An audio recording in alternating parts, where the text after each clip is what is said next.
Muy buenas tardes, una vez más en este espacio de farmacovigilancia para ustedes, en este webinar gratuito.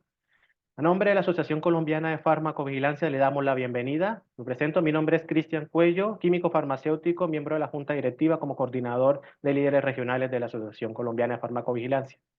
Gracias por este espacio que es gratuito, por lo tanto vamos a hacer unas pequeñas indicaciones antes de iniciar como tal a este espacio para ustedes. Primero recordarle que este espacio es gratuito, por lo tanto no brindaremos certificación y esta presentación se grabará y se divulgará en nuestras redes sociales que estoy compartiendo en estos momentos. Cada una de esas redes se compartirá el link y Dios mediante a la siguiente semana se compartirá el link para aquellos que deseen nuevamente ver esta presentación. Mientras tanto, los animo a que se presenten en el chat de dónde nos están viendo, dónde están saludando. Los micrófonos van a estar inactivos y se activarán al final de la presentación. De igual manera, pueden dejar sus preguntas en el chat.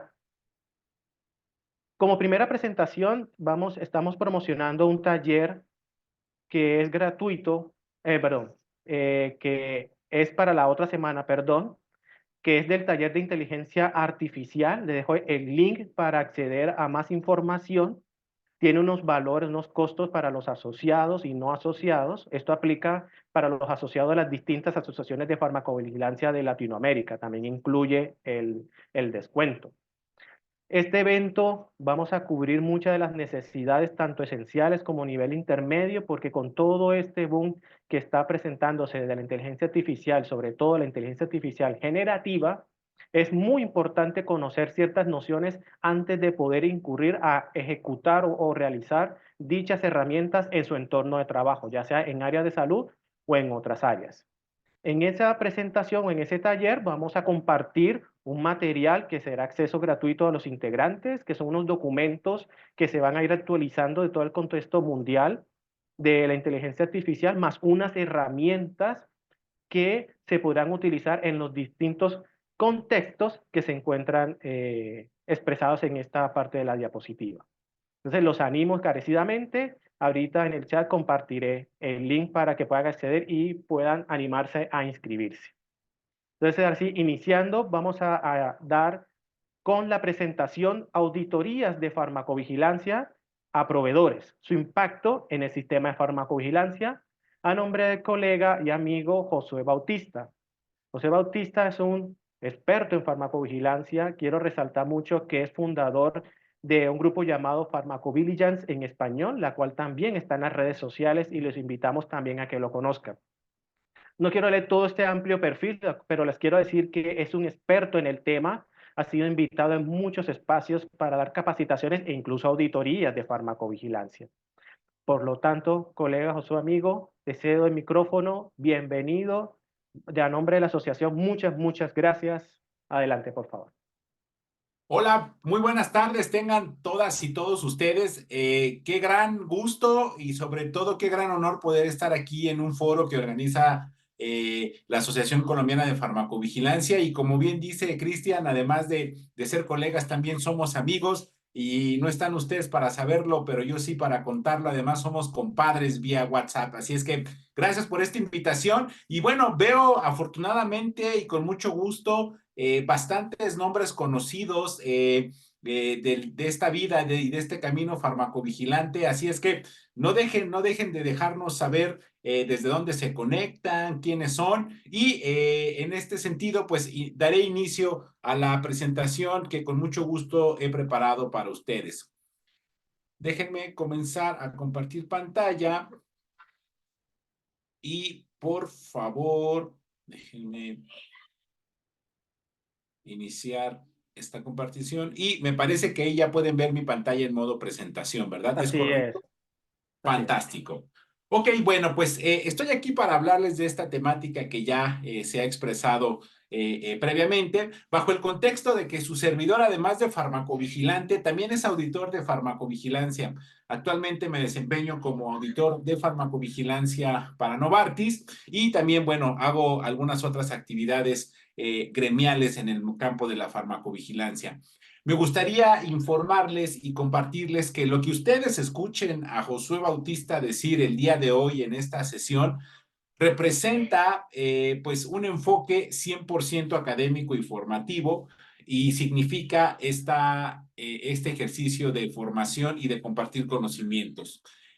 Todo lo que yo diga aquí será a razón de lo que este Josué Bautista, el farmacovigilante que ven en pantalla, su colega, piensa, cree, sueña, anhela o simplemente figura en su mente. Lo que yo comparto aquí no va a representar ni las opiniones, ni la posición, ni las posturas de la empresa en la que laboro, que es Novartis, o de algunas de las otras asociaciones con las que también tengo el gusto de colaborar. Y para poder yo iniciar esta conversa a razón de cómo las auditorías a los terceros o proveedores tienen impacto en nuestro sistema de farmacovigilancia, me parece bastante oportuno, pero sobre todo necesario, el poder cuadrar este primer concepto de qué significa esto de una auditoría. Y me parece que es muy importante precisarlo en este momento, porque en este camino farmacovigilante y de auditor me he encontrado con que tal vez varios de nosotros podemos llegar a tener un diferente entendimiento de lo que representa una auditoría o un proceso de auditoría. Algunas veces, pues confundiéndolo con una actividad que puedo hacer yo, José Bautista, a mi mismo proceso, o algunas veces refiriéndolo a una actividad que puede hacer una autoridad reguladora. Pero más allá de eso, el proceso de auditoría como tal es un esquema, es una actividad que debe estar siendo sistematizada. Es decir, no es una ocurrencia, no es algo que a mí, José Bautista, que a la organización en la cual yo colaboro, se le ocurre hacer el día de hoy y el día de mañana empezamos a hacer auditorías. No, debe existir un marco que nos permita embeber esta actividad dentro de un sistema, el sistema de auditorías de la organización, que además está vinculado ¿a qué? Al sistema de gestión de calidad. Y aquí es en donde varias veces nos empezamos a perder los farmacovigilantes. ¿Por qué?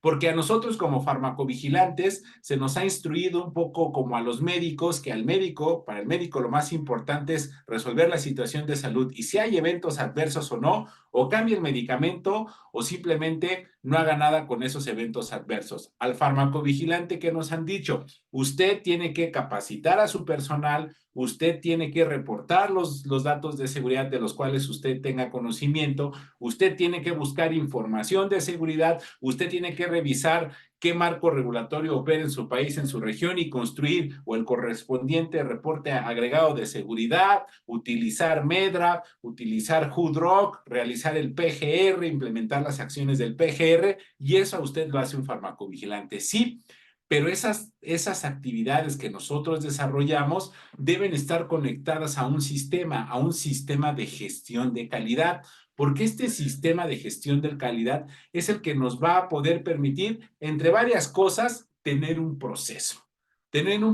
que nos permita decir cuándo Josué necesita un formato para registrar esa actividad que está llevando a cabo. Cuando Josué necesita seguir o una instrucción de trabajo o una guía de trabajo, una política, un procedimiento, una ayuda de trabajo para esa actividad.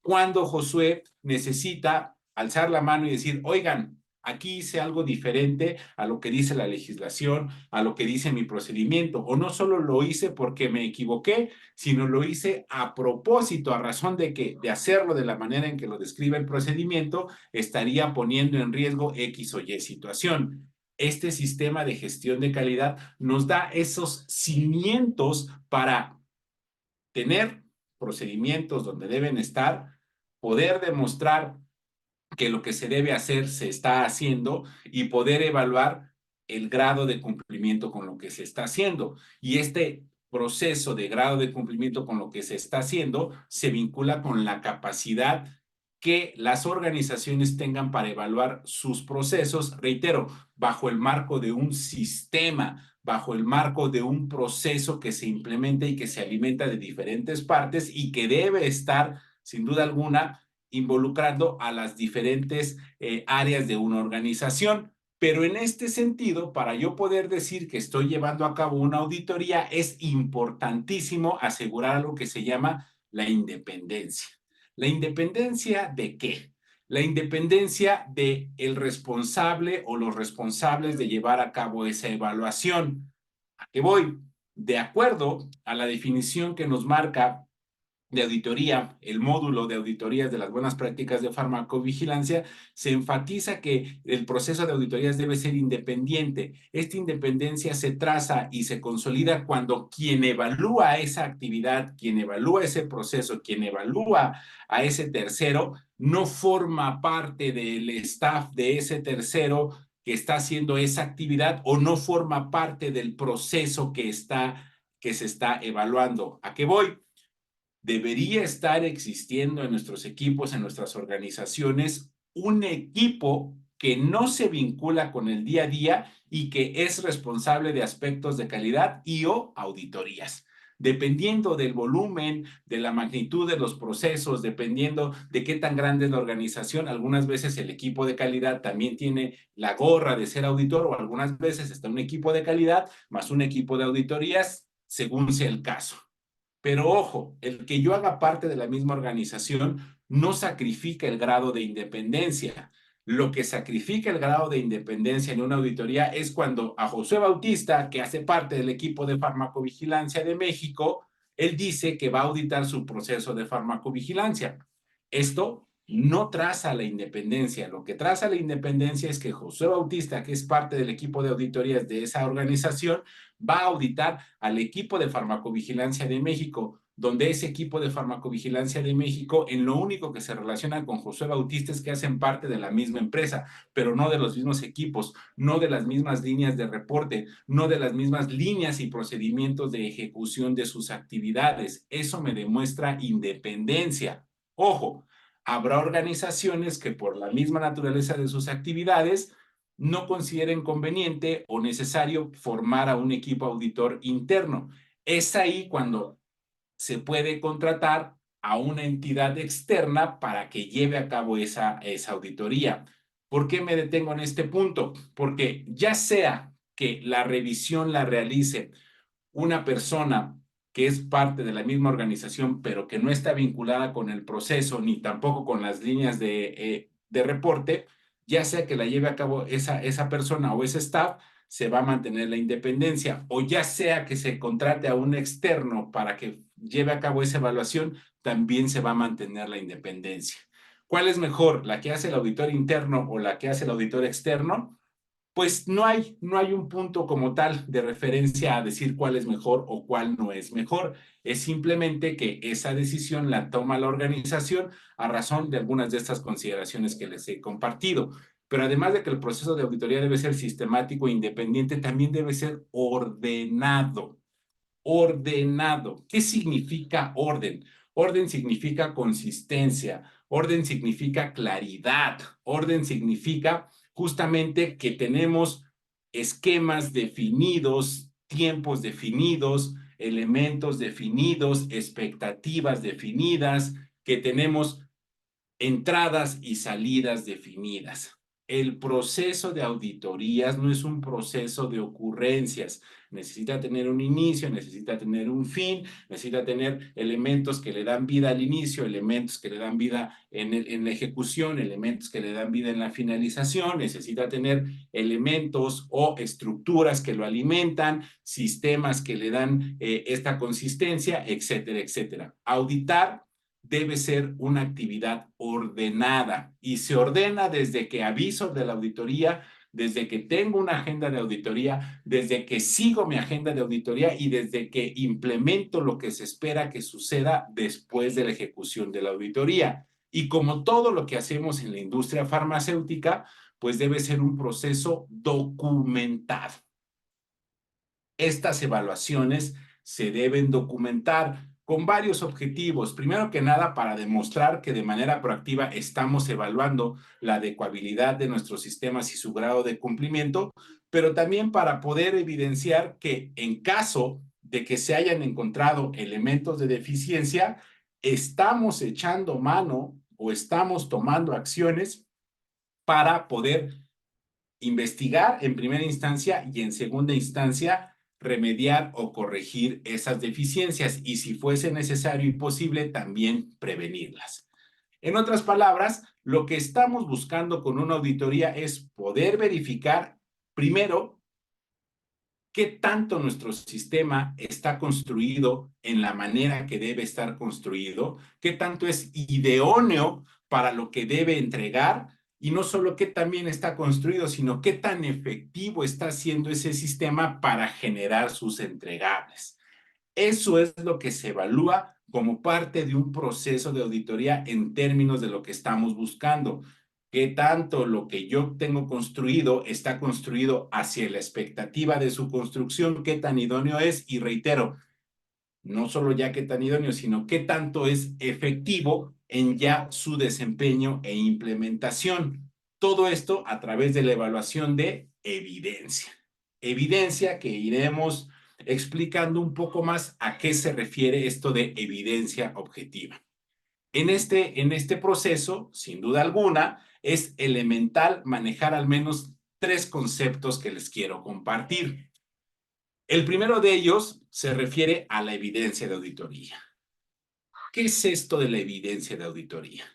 La evidencia de auditoría son los registros y aquella información que se revisa y se comparte con el auditor para este proceso de evaluación que está llevando a cabo el auditor.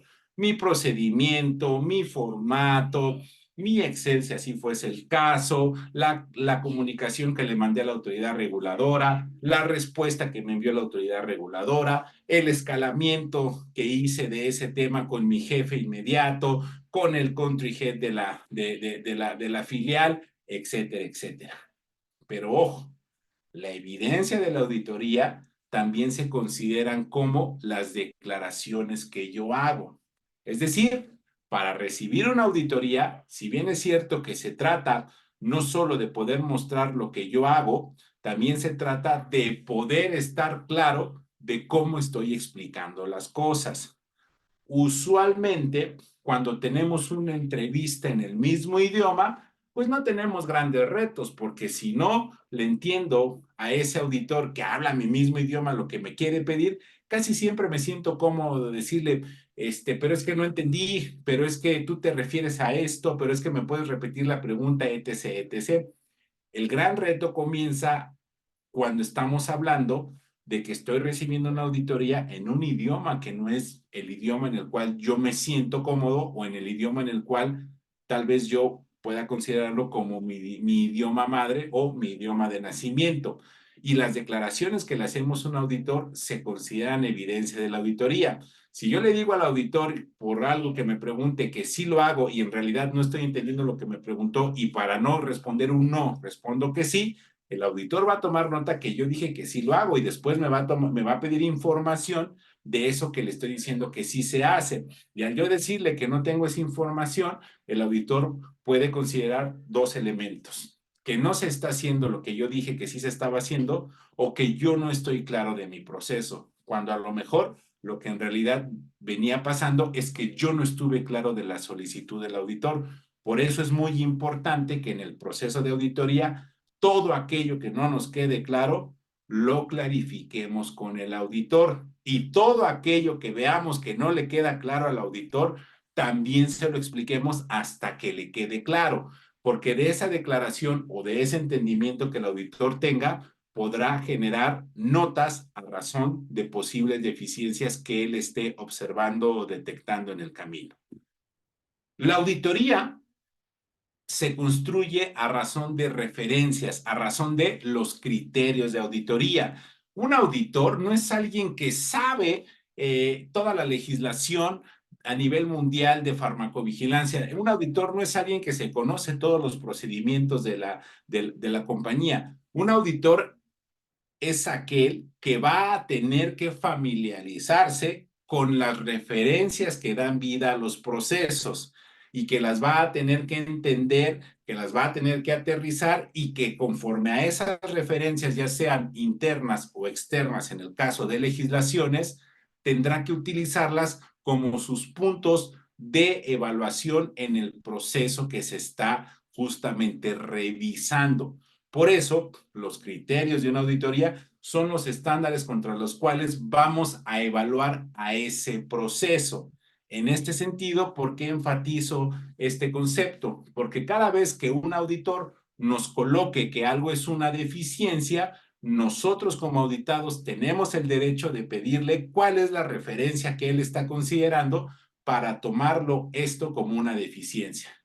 No se tiene el registro de entrenamiento de tal, ok, ¿por qué debo estar entrenado en ese?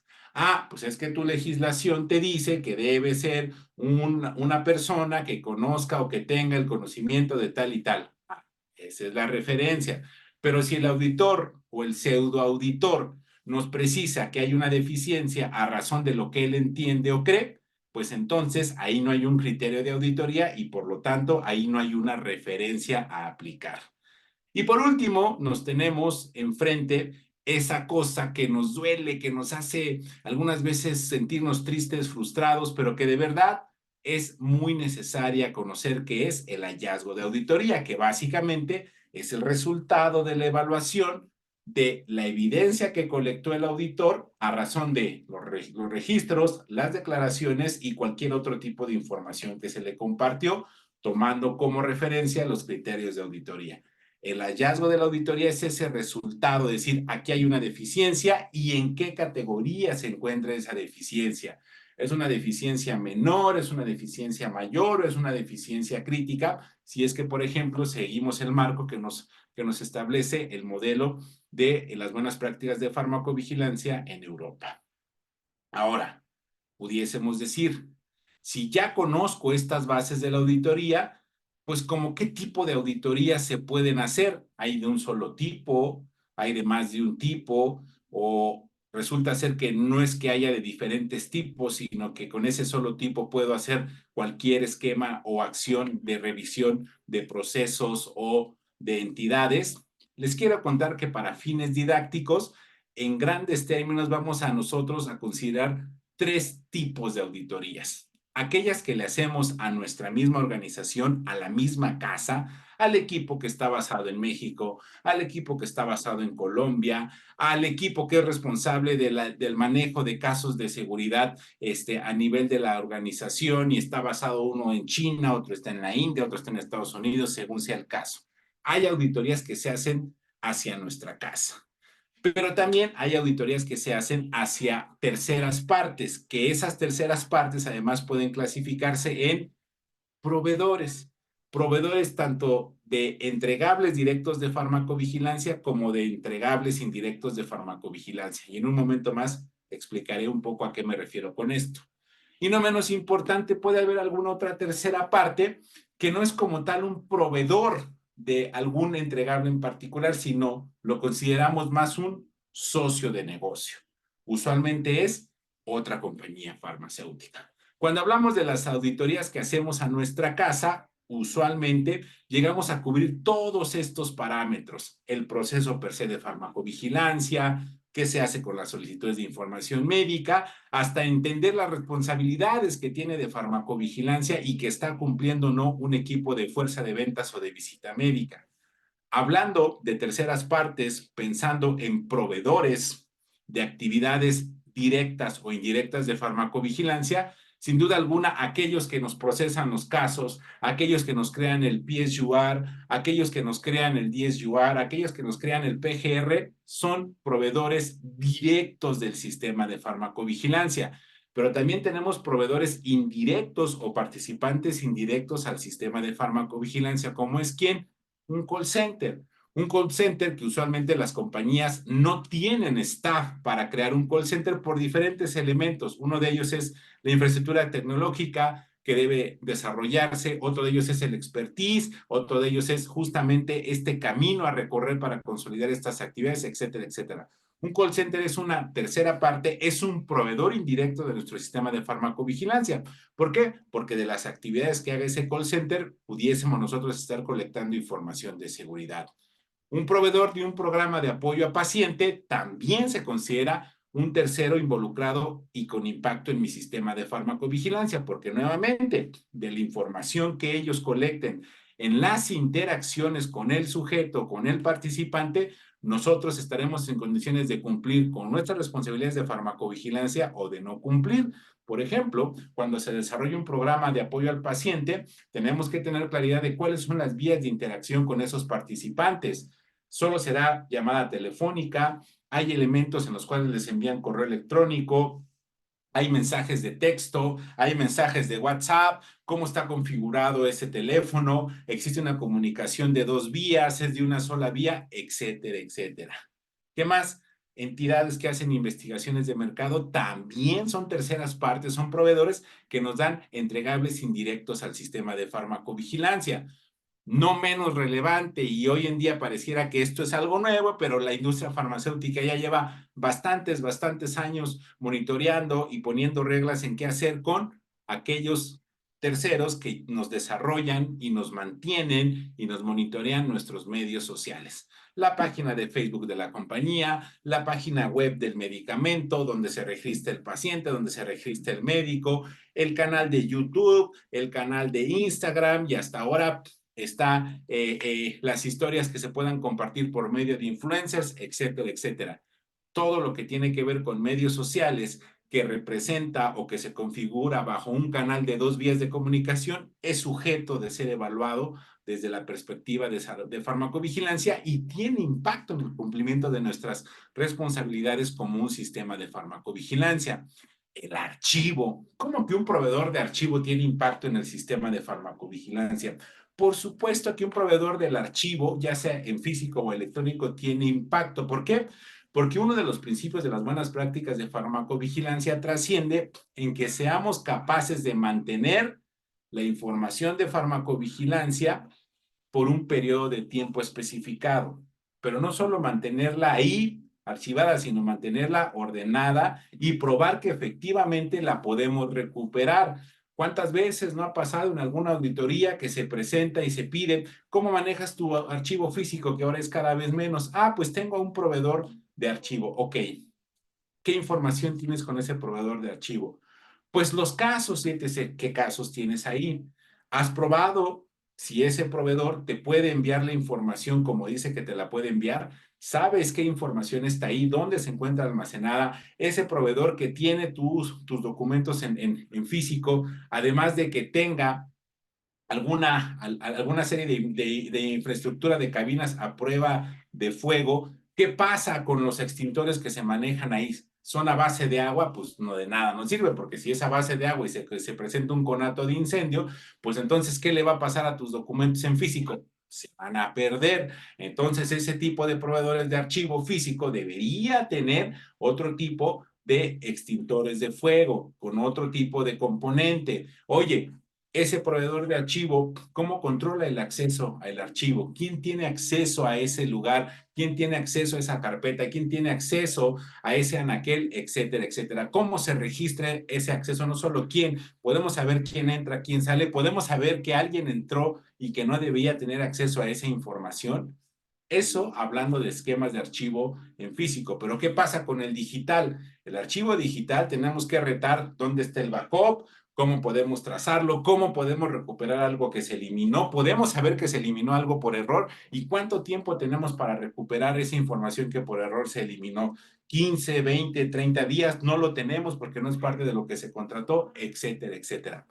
Es por ello que desde esta perspectiva tenemos que ir entendiendo que aquellas actividades que se delegan a un tercero de esta naturaleza, a un proveedor directo o indirecto de farmacovigilancia, va a tener impacto en el sistema de farmacovigilancia, porque si viene una autoridad reguladora y me pide que le presente el documento fuente de un reporte de evento adverso que le hice y resulta ser que es un archivo en físico que recibí yo por parte del reportante, lo mandé a ese proveedor del archivo. Cuando le solicito ese documento, ese proveedor no sabe dónde está, no me lo puede entregar o simplemente me lo entrega con demora, estaría impactando yo mi cumplimiento regulatorio y mi capacidad de encontrar y entregar esa información. Y lo mismo con los elementos digitales.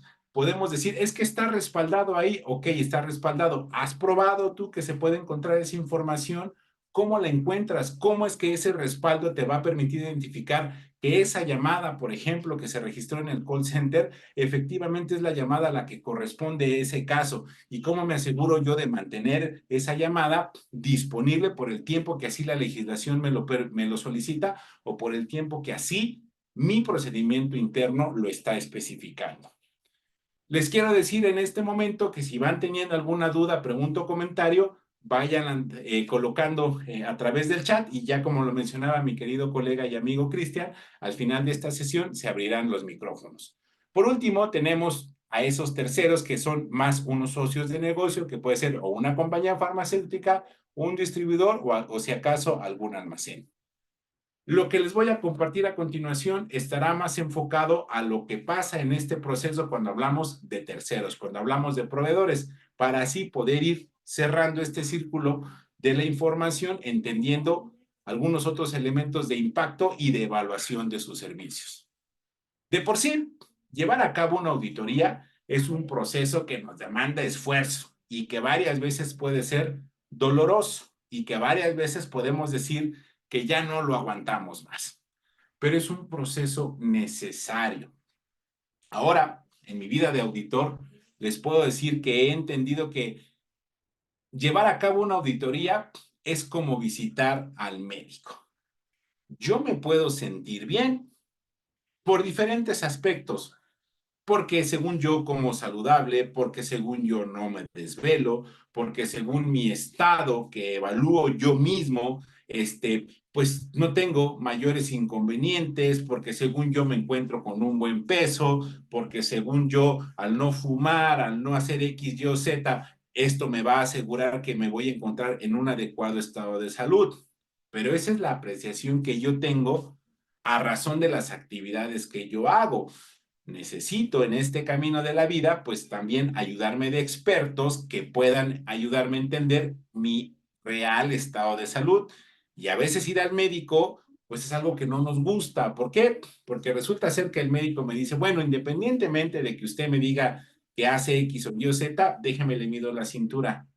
Oiga, pues usted no tiene una cintura de una persona que se encuentre en su peso.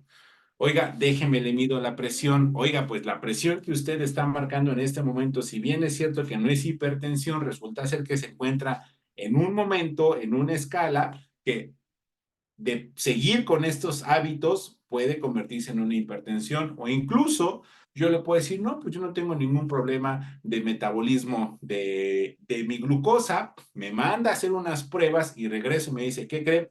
Usted tiene el diagnóstico de diabetes. Pero yo me siento bien, yo no como mucho pan, yo no tomo mucho vino, yo no tomo tanta cerveza. Vamos a trasladarlo al aspecto de la farmacovigilancia y del día a día. No, pero yo sí entreno al personal, pero yo sí tengo un contrato con el proveedor, pero yo sí le hago seguimiento a sus responsabilidades, etcétera, etcétera. Sí, sí, probablemente estemos tomando acciones, pero ojo, necesitamos de algunos ojos expertos e independientes que nos ayuden a evaluar qué tanto mi proveedor está haciendo lo que tiene que hacer, no solo a razón de lo que yo creo o pienso, sino a razón de lo que dice un contrato, de lo que dice un procedimiento y de lo que dice un marco regulatorio aplicable a esas responsabilidades que le estoy delegando a esa tercera parte. Y el proceso de auditoría inicialmente va a comenzar o usualmente comienza con una notificación de que vamos a llevar a cabo una auditoría. Y para ello, para esa notificación, debemos tener en cuenta los siguientes elementos. Primero, identificar quién es el responsable en el otro lado de ese proveedor de recibir esta notificación y de ser el punto de contacto principal para la auditoría.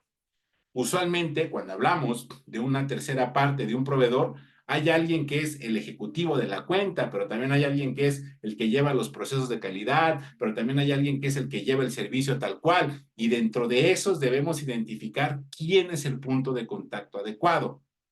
¿Cómo lo vamos a poder identificar?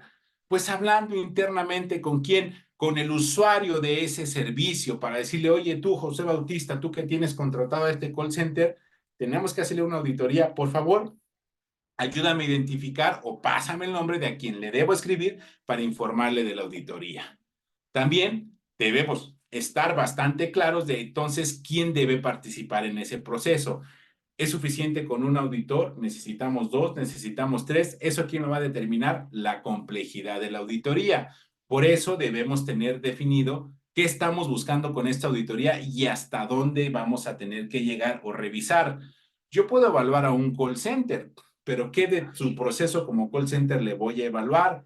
Todos los programas en los que participa, por todos los años de sus operaciones, o lo voy a evaluar a razón de qué? De un periodo de tiempo en particular que está justamente vinculado con una auditoría previa o es la primera auditoría que se le va a hacer a ese proveedor.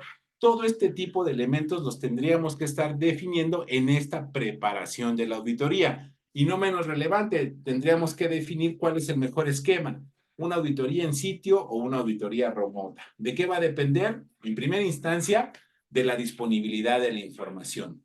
Lo que hace ese call center o ese proveedor de programa de apoyo a pacientes o ese proveedor de un medio social está disponible 100% de manera electrónica. Ahora, el que esté disponible no significa que lo puedo accesar de manera remota a esa información. Hay algunos marcos regulatorios muy bien establecidos en Estados Unidos, sobre todo, y en Europa, donde no se le puede compartir a una tercera parte, incluso a través de una sesión como de esta que estamos teniendo, datos de los pacientes o los de los participantes de un programa. Todo eso se tiene que ver en el sitio de ese proveedor en particular. Todo esto es parte de lo que tenemos que estar definiendo para establecer si será en sitio o remota. Tenemos que informar, al ser un proceso organizado, en qué fechas proponemos llevar a cabo esa auditoría. Porque, ojo, la información o el mensaje que envíe el auditor es sujeto también de que el auditado lo reflexione y revise. Si queremos auditar a alguien que está en Europa, pues ya se sabe que de agosto, al menos agosto y principios de septiembre en Europa es juicioso que no hay gente trabajando. ¿Por qué? Porque todos toman sus vacaciones de verano. Entonces, ese es el tipo de elementos que hay que considerar. También informarle a quien vamos a auditar qué vamos a hacer al inicio de la auditoría y qué se espera al final de la auditoría. No menos importante, dejarle saber cuáles son los pasos a partir de que yo le estoy informando de la auditoría y quién será por parte del equipo auditor su punto de contacto principal, que en este caso usualmente es el auditor líder. Ahora, ya que informe de esta auditoría, necesito trabajar en la agenda de la auditoría. Y en esa agenda de la auditoría hay elementos que también debemos de considerar. Nuevamente, enunciar quién es mi punto de contacto para la recepción de la auditoría, quiénes estaremos participando. Necesitan ellos también entender quiénes somos los que vamos, 5 auditores, 3 auditores, un auditor, quién es el líder y quiénes son los auditores que van a estar apoyando las actividades del auditor líder, confirmar cómo se llevará a cabo la sesión y sobre todo si es una sesión remota, definir bajo qué esquema o sistema se realizará, bajo un Teams, bajo un Zoom, bajo un Webex y definir entonces quién será el responsable de crear estas invitaciones, el equipo auditor o el equipo que recibe la auditoría. No menos relevante, los detalles logísticos, sobre todo cuando hacemos auditorías en sitio. Van a pasar por mí, a qué horas tengo que llegar, cuál es el hotel más cercano, cuánto tiempo se hace en la mañana un traslado de ese hotel a las oficinas del auditado, a qué horas vamos a cerrar la auditoría, si es una auditoría en sitio, qué pasa con los alimentos. No es que el auditado te los tenga que invitar, pero tienes que definir si el auditado por cortesía te los ofrece, qué tipo de alimentos te va a ofrecer, si te va a llevar todos los días de la auditoría a comer a un restaurante que excede los esquemas de gastos que te ofrece tu compañía, pues eso se podría malinterpretar como una interacción inadecuada con esa tercera parte que estás auditando. Lo mismo, si durante la semana de la auditoría el auditado te tiene un plan de tour recreativo en esa ciudad, llevándote o queriéndote llevar el lunes a un museo, el martes a otra actividad y así, por supuesto que ese tipo de elementos tienen que definirse para que todo sea claro y transparente y bajo el marco de ética y cumplimiento. tenemos que describir en la agenda qué procesos, qué aspectos estamos incluyendo en esta evaluación que haremos a su sistema.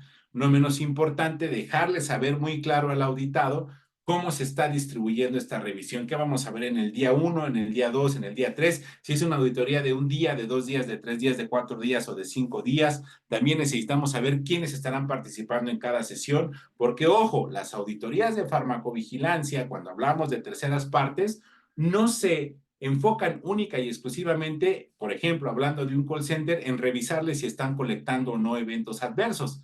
En la siguiente diapositiva les contaré un poco más de qué se revisa usualmente en este tipo de escenarios. Y no menos importante, así como lo hicimos desde el anuncio, le tenemos que informar al auditado cómo la agenda estará luciendo al momento de arrancar la auditoría y cómo le estaremos comunicando al auditado los hallazgos más relevantes de esa auditoría sin que necesariamente ya contemos con el reporte de auditoría. Hablando de la agenda, hay elementos que debemos nosotros considerar sí o sí evaluar en la entidad que vamos a auditar, en el proveedor que vamos a auditar. El primero, por más absurdo que suene, es cómo está su estructura y la organización y la interrelación que ese equipo y que esa compañía tiene. Tenemos que entender en dónde está parado el equipo que da el servicio, de qué área se alimenta, con quiénes interactúan, qué otras áreas tienen o no vinculación con las actividades y no menos importante, y algo que a veces se omite y de hecho esta omisión nos puede llevar a grandes riesgos, que es establecer si esa tercera parte además subcontrata actividades que son parte del servicio que yo le estoy contratando. ¿Cómo esta tercera parte entrega lo que le pedimos que entregue a través de lo que hemos definido en un contrato? No menos importante, ¿cómo está construido su sistema de gestión de calidad? ¿Tienen sistema de gestión de calidad? ¿Tienen política de calidad? ¿Cómo entrenan a su personal para identificar deficiencias? ¿Cómo es su proceso para registrar esas deficiencias? ¿Cómo es su proceso para investigar esas deficiencias? ¿Cómo es su proceso para construir planes de acción para resolver esas deficiencias? ¿Cómo es su proceso, si es que lo tienen, para evaluar tendencias, no solo de los eventos que suceden a raíz de lo que hace Josué Bautista, sino de lo que hace todo el equipo, y no solo de lo que hace todo el equipo involucrado en la cuenta o en el proyecto, sino de lo que hace todo el equipo a través del tiempo? ¿Qué pasó el último año? ¿Qué pasó los 2 años previos? ¿Qué pasó hace 3 años? ¿Se observa alguna tendencia, sí o no? Este es el tipo de elementos que debemos estar considerando evaluar en un ejercicio de esta naturaleza. Y ojo, qué acciones y procesos tiene implementado para, primero que nada, entrenar por primera vez al staff involucrado en las actividades, pero también, una vez entrenado, para evaluar que ese staff que entrenó ya está listo para la actividad que decimos va a realizar. Y una vez que decimos que ya está listo, ¿cómo se asegura que de manera continua ese staff se está evaluando y se está entrenando? Usualmente encontramos que sí, hay un proceso de entrenamiento inicial, y cuando le pedimos, oye, pásame el entrenamiento de farmacovigilancia de estas 5 personas que han estado los últimos 3 años en la actividad, pásame el entrenamiento o su registro de entrenamiento de los últimos 2 años. Ah, bueno, es que tenemos el de cuando iniciaron y luego, pues hasta ahí, solo tenemos un entrenamiento. Oye, pero en el contrato dice que se deben reentrenar de manera anual. Ah, es que como no ha cambiado el entrenamiento y como pues ya lo recibió desde el inicio, pues ya por eso no lo reentrenamos. Ok. Oye, ¿cómo te aseguraste que ese agente de call center estaba listo para ya tomar llamadas? No, pues aquí tiene su currícula de entrenamiento, su matriz de entrenamiento, y ya tomó todos esos entrenamientos. Ok, pero esta interacción que va a tener con un participante de este programa o de esta recepción de llamadas está enmarcada por X y Y situaciones. ¿Cómo tú validaste que está listo para eso? No, pues es que mi proceso dice que una vez que termine la lectura de estos procedimientos ya está listo para estar interactuando con un sujeto. Ok. ¿Monitoreaste cuando comenzó esta interacción con los participantes de ese programa cómo estaba haciendo su desempeño? No, tampoco. ¿Tienes algún proceso de evaluación retrospectiva de las llamadas que han tomado? No, tampoco. Entonces, ahí empezamos a encontrar que hay deficiencias previas ¿a qué? al otorgamiento o ejecución del servicio o el proceso contratado. Y aquí usualmente, cuando estamos hablando de un proveedor directo al sistema de farmacovigilancia, el servicio o el sistema contratado usualmente nos da un entregable de farmacovigilancia, pero ojo, hay veces que el servicio o el proceso contratado se vincula con entregables indirectos al sistema de farmacovigilancia. Y ahí, antes inclusive de pedirles cómo colectan la información de farmacovigilancia, lo que debemos entender es cómo opera como tal el servicio contratado, cómo opera ese call center, cómo opera ese programa de apoyo a pacientes, cómo opera esa red social, cómo opera el mantenimiento de esa red social, etcétera, etcétera. Y una vez teniendo claridad de eso, es cuando estaremos en las mejores condiciones de ahora sí poder evaluar si la información de seguridad que dicen están colectando, la están colectando en tiempo y forma. Porque no solo queremos que la colecten, sino que también la colecten cuando así es necesario, en los plazos que así es necesario. Y casi por último, algo que debemos estar pensando en revisar en este tipo de auditorías es los sistemas computarizados que utilizan esas terceras partes. ¿Y por qué me voy a meter a un sistema computarizado? Porque resulta ser que si se trata de un programa de apoyo a pacientes, el sistema que utilizan para colectar la información de ese programa de apoyo a pacientes es un CRM, y en ese CRM, en ese software, lo que registran son las interacciones y la información de seguridad. ¿Y qué creen? Por una buena práctica de farmacovigilancia, las compañías farmacéuticas, los titulares de registros sanitarios, se deben asegurar que los sistemas computarizados son capaces de almacenar la información, pero también demostrarnos el camino que esa información ha tenido, quién la modificó, cuándo la modificó, se puede o no se puede modificar, y en dado caso de que se modifique, podamos saber qué le modificó, y no solo modificó, en dado caso de que se haya eliminado, podamos saber quién la eliminó y cuándo la eliminó, y en dado caso de que se haya eliminado por error, podamos ser capaces de recuperar esa información. Por eso, sistemas como los CRM, como los sistemas telefónicos, como los de grabaciones de llamadas, son sistemas que se deben estar evaluando en términos de si ese sistema requiere o no una validación, y en caso de que requiera esa validación, que la validación haya sido ejecutada. Y en caso de que haya sido ejecutada esa validación, que la validación, el resultado de esa validación y que se muestre en ese reporte de validación, cumpla con un estado validado. Y no solo que cumpla con un estado validado, que si le cambian aspectos a ese sistema computarizado, puedan tener un marco que les permita definir si es necesario una siguiente validación o simplemente una evaluación del desempeño del software como tal. Y como ya les mencionaba yo, el archivo es igual de importante. Porque el que lo colecte un call center, un programa de apoyo a pacientes, un medio social, no nos exime de la responsabilidad de asegurarnos que ese documento fuente en físico, en electrónico, ya sea un comentario, un post, ya sea un correo electrónico, un PDF o una llamada, se mantenga disponible y se mantenga resguardado por el periodo de tiempo que así defina el contrato a razón del marco regulatorio. Y si es que ese tercero, en aras de asegurar la continuidad de las operaciones, tiene implementado este tipo de planes, y no solo los tiene implementados y desarrollados, sino también los ha aprobado para efectivamente mostrar si funcionan o no. Una vez que hemos llevado a cabo este proceso, será momento de generar el reporte de la auditoría. Y este reporte de la auditoría puede integrarse de los siguientes elementos. Usualmente un resumen ejecutivo, que es lo que quiere ver la alta dirección. En una página, máximo 2, les deja saber cuándo se llevó a cabo y cuáles son los hallazgos más relevantes. Habrá un espacio en el que podamos explayar nuestras observaciones. Usualmente es bastante positivo contextualizar cuál es el sistema o el proceso impactado. También exaltar cuál es la deficiencia que estamos nosotros notando y cuáles son los ejemplos que me dicen y me muestran por qué es una deficiencia, y cuál es el marco de referencia que me muestra por qué lo estoy considerando como deficiencia. De estos 4 elementos al menos, yo les recomiendo deban ustedes considerar cuando están generando o revisando un documento de esta naturaleza. Y no menos importante, tener claro el marco de clasificación de esas deficiencias o de esas observaciones que se hagan.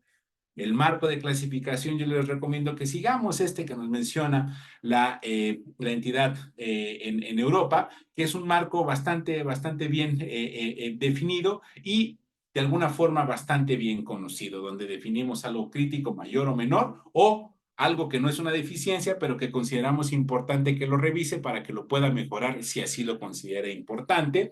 En este reporte también hay que explicar por si alguien va a auditar en un futuro o alguien quiere entender de dónde vienen estas deficiencias, poder resumir qué onda con quién auditamos, cómo se conforma, de qué es responsable, qué entidades opera, qué departamentos tiene, cuáles son los procedimientos que le dan vida a sus actividades, etcétera, etcétera.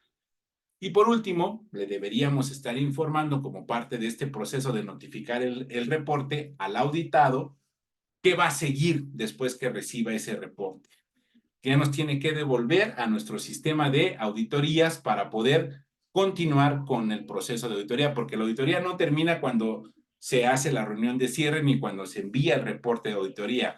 La auditoría termina cuando la última acción correctiva o preventiva es evaluada en el sistema de auditorías como adecuada. ¿Para qué? Para la resolución, remediación o justamente prevenir que la deficiencia detectada se vuelva a presentar.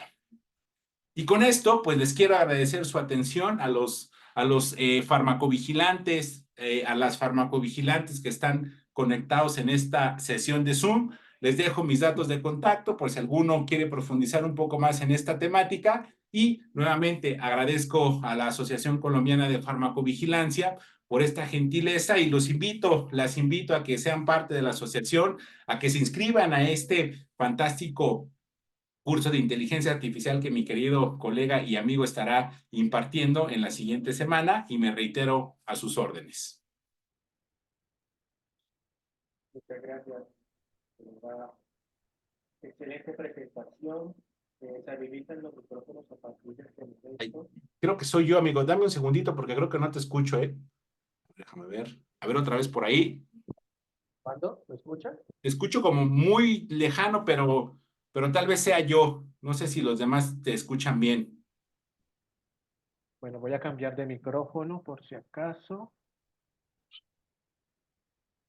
Bueno, déjame saludar en lo que Cristian cambia de micrófono a varios colegas que veo ahí conocidos, si me permites.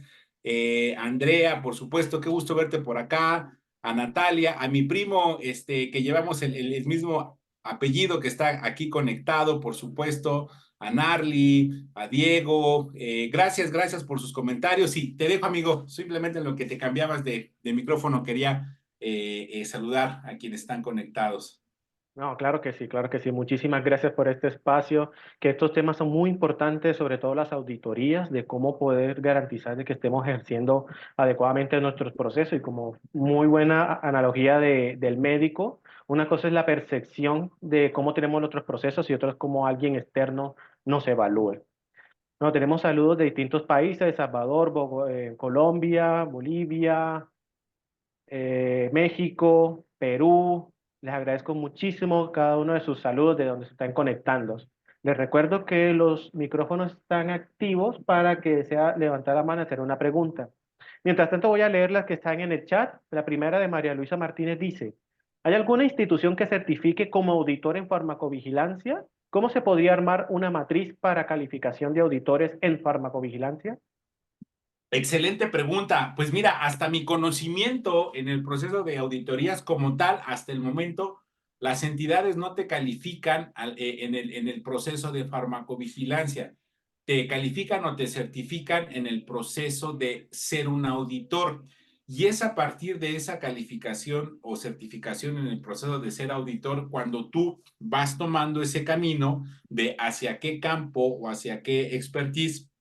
Del lado de los procesos GXP estoy hablando porque hay auditorías financieras, auditorías de otro tipo de esquemas, incluso hay auditorías que solo se hacen a sistemas computarizados, donde aquí Cristian seguramente conoce bastante bien, donde ahí es otra historia completamente diferente, porque ahí te tienes que meter a conocer esquemas que en tu vida como farmacovigilante pareciera que fueran relevantes y ahí te das cuenta donde hay diferentes metodologías, la Agile, lo que sea. Entonces, como tal, hasta donde yo tengo conocimiento, no solo entendido, sino conocimiento, te certificas como auditor. En mi caso, la certificación que yo hice en primera instancia inició por parte de la compañía en la que actualmente trabajo, pero además esta compañía que es Novartis, tiene una vinculación con otra entidad en Inglaterra que se dedica a hacer pues certificaciones para auditores, y es desde ahí donde también tengo ese complemento de auditor certificado. Y aquí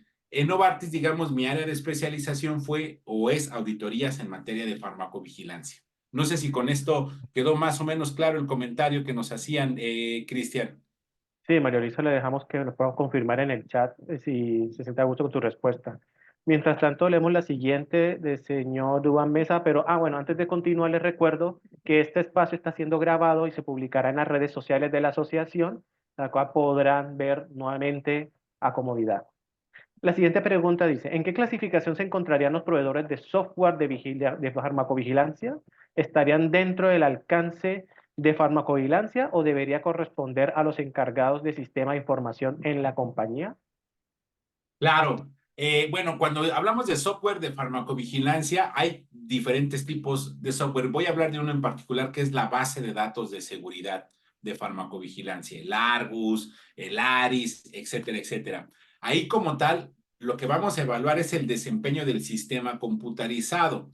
Por lo tanto, necesitamos a alguien con conocimientos muy sólidos, no solo de IT o de tecnología de la información, sino del proceso de evaluación y validación, si así fuese necesario, de un sistema computarizado. Porque ahí nos vamos a encontrar con reportes que, así como le podemos pasar un PSUR a una persona que haga IT y que diga esto que dice, el reporte de validación de un sistema, si lo lee un farmacovigilante, va a decir, ¿y esto qué significa? ¿A qué voy?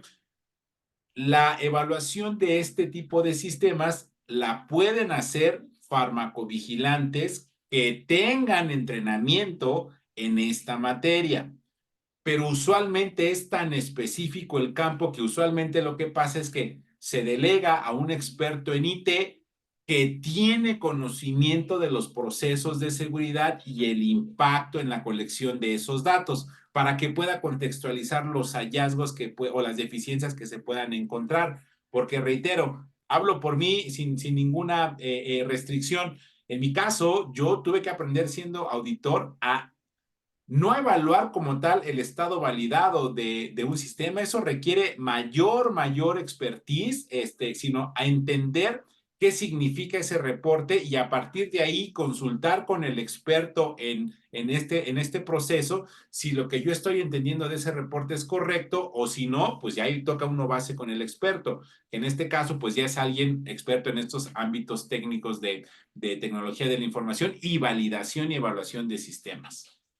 De acuerdo, quiero complementar que yo trabajo actualmente en el área de informática y ese trabajo de validación es como una especialización o un trabajo de nicho que no todos manejan. Es alguien que debe especializarse o trabajar o entrenarse en ese tema para poder entender todo ese contexto, como muy bien dijo colega José.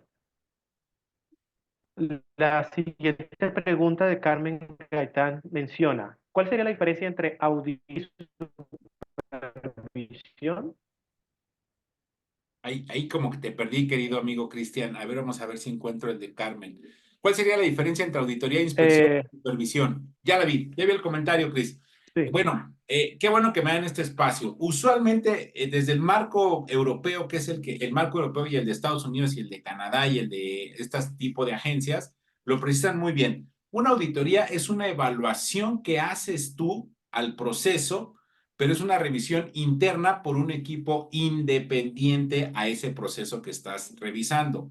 Una inspección también es una evaluación que se hace a un proceso, a un sistema, a una actividad, a una responsabilidad, pero por parte de una autoridad regulatoria. Por eso, si ustedes revisan los marcos regulatorios, dicen las PV inspections o las GBP inspections que hace Health Canada, las pharmacovigilance inspections que hace FDA, las pharmacovigilance inspections que hace EMA, porque son evaluaciones como una auditoría, pero que no las hace una entidad como es una entidad reguladora. De hecho, hay un manual muy interesante de la PAHO, de la Organización Panamericana de la Salud, que justamente habla y precisa que las inspecciones son evaluaciones que se hacen a sistemas, procesos o responsabilidades, pero desde la óptica de la autoridad reguladora. Y lo que nosotros evaluamos internamente con una independencia del proceso evaluar se conocen auditorías. La supervisión, si me permites ponerlo en este contexto, sí es lo que yo hago como dueño del proceso. Estoy evaluando y de manera directa, yo involucrado en ese proceso, qué tanto está funcionando mi sistema o no, qué tanto mis métricas, mis indicadores, tanto de calidad como de desempeño, como de cumplimiento, están dándome información de lo que está sucediendo en mi proceso. Entonces, digamos que ambas son evaluaciones, pero a distintos niveles. Supervisión es lo que hago yo directamente como dueño y involucrado en el proceso. Auditoría es una evaluación, pero por una entidad independiente, y una inspección es una evaluación por una entidad independiente que además tiene el gran chaleco de ser una o el gafete de ser una entidad reguladora. Excelente. Una última pregunta de Juan Sebastián. Bueno, son dos preguntas, señor Juan Sebastián. Dice, ¿siempre un proveedor de software debe considerarse crítico? Es la primera. No necesariamente, depende del tipo de software y depende de la información que ese software. Déjame lo preciso. No, depende el tipo de información que ese software esté registrando. Porque tú puedes tener un software para la entrada y salida del archivo. Si la entrada y salida del archivo tiene alguna deficiencia ese software, probablemente hay un impacto al sistema de farmacovigilancia, pero no necesariamente es un impacto crítico. Pero si el software que se utiliza es un software justamente para registrar tu información de seguridad, pues por supuesto que ahí una falla en el registro, mantenimiento, actualización y, ojo, transferencia de la información a otra entidad, a otro repositorio o entre bases de datos resultan críticas, y ese tipo de escenarios pues sí te validan considerar ese software y a ese proveedor como un elemento crítico de tu sistema de farmacovigilancia. Inclusive le complemento cómo sería ya con los proveedores que presten servicio de inteligencia artificial, lo cual los hay, para procesar todos esos textos o datos no estructurados de un reporte individualizado. O sea, ¿cómo sería la criticidad de que esa inteligencia artificial genere el dato que sea, que es? Exacto. La siguiente pregunta dice, de no ser así por la evaluación de riesgo, ¿puede calificarse o auditarse de forma documental a través de un cuestionario?